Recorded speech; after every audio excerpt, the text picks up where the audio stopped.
प्राचीन भारत के एक शांत जंगल में, जहां सरसराती पत्तियां ज्ञान के रहस्यों को फुसफुसाती थीं, आनंद नाम का एक युवा भिक्षु रहता था। वह गौतम बुद्ध के एक समर्पित शिष्य थे, जो अपने प्रबुद्ध गुरु की शिक्षाओं को आत्मसात करने के लिए उत्सुक थे। फिर भी अपने समर्पण के बावजूद आनंद असफलता के भारी डर से जूझते रहे। यह डर अक्सर उसे पंगु बना देता था और उसे आत्मज्ञान के मार्ग को पूरी तरह से अपनाने से रोकता था। एक शाम, जैसे ही सूरज क्षितिज के नीचे डूबा, शांत परिदृश्य पर सुनहरी चमक बिखेर रहा था, आनंद भारी मन से गौतम बुद्ध के पास पहुंचे। गुरु, उसने आदरपूर्वक झुकते हुए कहा, मैं भय से ग्रस्त हूं, विफलता का भय, अज्ञात का भय, आपकी शिक्षाओं के योग्य न होने का भय। मैं इस निरंतर भय को कैसे दूर कर सकता हूं? बुद्ध ने आनंद की ओर करुण दृष्टि से देखा और कहा, आओ आनंद, चलो चलें। दोनों जंगल में चुपचाप चले। हवा प्रकृति की सुखदायक ध्वनियों से भरी हुई थी। थोड़ी देर बाद बुद्ध ने बोलना शुरू किया। डर एक छाया है आनंद, उन्होंने कहा।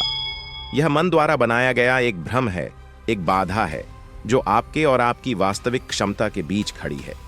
डर को समझने के लिए आपको इसका सीधे सामना करना होगा। तब बुद्ध ने अपने जीवन की एक कहानी सुनाई। जब मैं आत्मज्ञान की तलाश में था, मैंने बोधि वृक्ष के नीचे ध्यान लगाया। अपने ध्यान के दौरान मुझे कई भय और प्रलोभनों का सामना करना पड़ा। राक्षस मारा ने मेरे दिल में डर पैदा करके मुझे अपने रास्ते से हटाने की कोशिश की, लेकिन मैं भागा नहीं। मैंने मारा का सामना किया, उसकी उपस्थिति को स्वीकार करते हुए, लेकिन उसकी शक्ति के आगे झुकते हुए नहीं। तब मुझे एहसास हुआ कि डर केवल तभी हम पर हावी हो सकता है जब हम उसे अनुमति दें। आनंद ने प्रत्येक शब्द को आत्मसात करते हुए ध्यान से सुना। लेकिन मास्टर, उसने पूछा, मैं अपने डर का सामना कैसे कर सकता हूं जब वे इतने वास्तविक, इतने प्रबल लगते हैं? बुद्ध धीरे से मुस्कुराए। यह समझने से शुरुआत करें कि डर स्वाभाविक है। यह अज्ञात संभावित खतरे की प्रतिक्रिया है, लेकिन अक्सर हमारे डर को हमारे दिमाग द्वारा बढ़ा चढ़ाकर पेश किया जाता है। डर पर विजय पाने के लिए आपको पहले इसे पहचानना होगा कि यह क्या है, एक भ्रम। फिर जिस चीज से आप डरते हैं, उसकी ओर छोटे छोटे कदम उठाए। हर कदम, चाहे कितना भी छोटा क्यों ना हो, एक जीत है। अपने गुरु की बुद्धिमत्ता से प्रेरित होकर आनंद ने इस शिक्षा को व्यवहार में लाने का निर्णय लिया। उन्होंने विफलता के डर का सामना करने के लिए छोटे से छोटे कार्यों से शुरुआत करते हुए उन कार्यों को करने का निर्णय लिया जो उनके लिए चुनौतीपूर्ण थे। हर बार जब वह सफल हुआ, उसका आत्मविश्वास बढ़ा और उसका डर कम हो गया। एक दिन आनंद के लिए एक बड़ी सभा में उपदेश देने का अवसर आया। इतने सारे लोगों के सामने बोलने के विचार से वह भयभीत हो गया, लेकिन उसे बुद्ध के शब्द याद थे। उसने एक गहरी सांस ली और आगे बढ़ गया। उसका दिल जोरों से धड़क रहा था।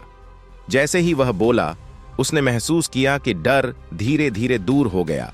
उसकी जगह शांति और उद्देश्य की भावना ने ले ली। दर्शक उनकी बातों से मंत्रमुग्ध हो गए और आनंद को एहसास हुआ कि उनका डर महज एक छाया था, एक भ्रम था, जिसका सामना करके उन्होंने उस पर विजय पा ली है। जब आनंद बुद्ध के पास लौटा तो उसके चेहरे पर एक नया आत्मविश्वास झलक रहा था। मास्टर, उसने कहा, अब मैं समझ गया हूं, डर के आगे वास्तव में जीत है। अपने डर का सामना करके मैंने अपनी आंतरिक शक्ति का पता लगा लिया है। बुद्ध ने सहमति में सिर हिलाया। याद रखें, आनंद, साहस डर की अनुपस्थिति नहीं है, बल्कि उस पर विजय है। हर बार जब आप अपने डर का सामना करते हैं, तो आप मजबूत, अधिक लचीले बन जाते हैं। डर एक शिक्षक है जो आपको विकास और ज्ञान की ओर मार्गदर्शन करता है। इसे गले लगाओ, सीखो इससे, और आप पाएंगे कि जीत हमेशा इससे परे होती है। जैसे ही आनंद ने आत्मज्ञान की राह पर अपनी यात्रा जारी रखी, उन्होंने यह गहन सबक अपने साथ रखा। वह समझ गया कि डर उसका दुश्मन नहीं था, बल्कि एक मार्गदर्शक था जो उसे उन क्षेत्रों की ओर इशारा करता था जहां उसे बढ़ने की जरूरत थी। अपने डर का मुकाबला करके उन्होंने अपनी वास्तविक क्षमता को उजागर किया और दूसरों के लिए प्रेरणा का प्रतीक बन गए। अपने जीवन में हम भी उन डरों का सामना करते हैं जो हमें पीछे खींचते हैं, असफलता का डर, अस्वीकृति का डर, अज्ञात का डर। लेकिन आनंद की तरह हम एक समय में एक कदम उठाकर अपने डर का सामना करना चुन सकते हैं।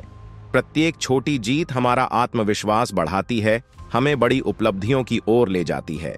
गौतम बुद्ध की शिक्षाएं हमें याद दिलाती हैं कि हमारे डर से परे जीत का मार्ग है, साहस और दृढ़ संकल्प से प्रकाशित मार्ग। तो आइए हम अपने डर को गले लगाएं, अटूट संकल्प के साथ उनका सामना करें और उन जीतों की खोज करें जो दूसरी तरफ हमारा इंतजार कर रही हैं, क्योंकि डर के सामने हमेशा जीत का वादा और अपनी वास्तविक क्षमता का एहसास होता है। वीडियो अच्छी लगी है तो जरूर सब्सक्राइब करें और इस वीडियो को ज्यादातर लोगों में जरूर शेयर करें।